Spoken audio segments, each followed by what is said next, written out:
YouTube? This is Zyloc with Media Hindsight, and I'm here on October 2nd, our second day on a road to the Portland Retro Gaming Expo.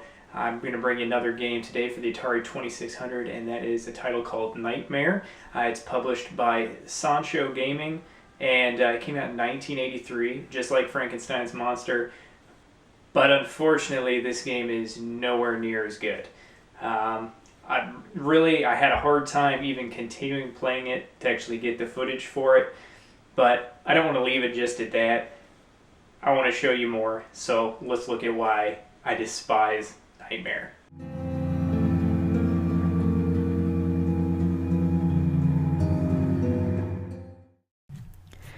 Nightmare at its core is a haphazardly put together, unfair attempt at making a fast-paced platforming game.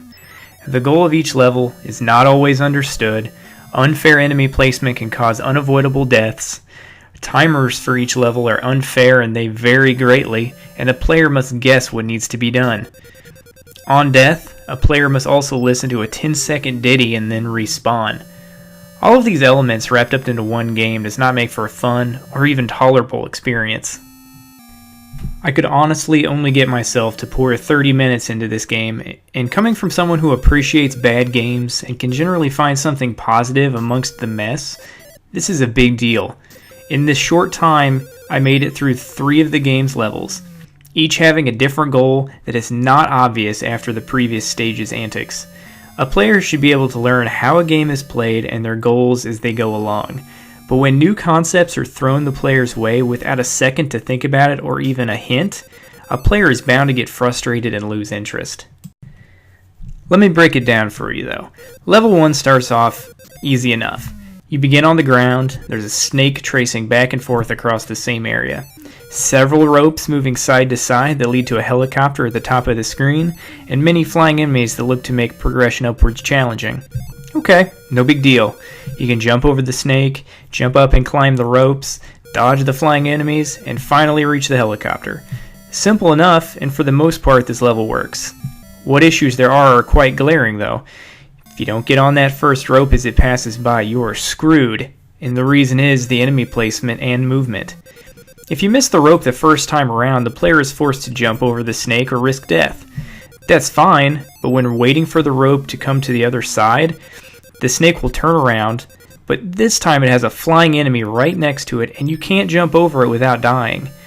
The problem is that they are so close together that you can't avoid both, and this means certain death. No escape. A gamer's true nightmare. Let's say you make it to the rope and begin your ascent. You have to jump between ropes while dodging enemies, which wouldn't be so bad if you could control precisely where you want to jump. But no matter how long you hold in the direction you want your character to go, it's kind of a crapshoot if your dreams are even going to come true. If you mess up, your character's going to fall to the bottom of the floor and have to start again. That's fine if you don't get caught in the unavoidable snake trap, or realize that you only have 30 seconds to reach the helicopter, so you're probably going to lose a life. A game should never require a player to play perfectly to complete a level. The second level begins, and as any player would, you figure you need to climb the ropes and reach the helicopter. So I dart straight for it with no issues. But the level doesn't end. Turns out that your character has been swapped with a pickaxe-wielding one who needs to defeat, or should I say, turn all of the floating enemies into birds by attacking them. And then you get to the helicopter. Okay, that's fine, I'll play by these rules. When you finally get to the third level though, you're then switched back to your previous character. Thus I assume I need to go to the helicopter? Nope.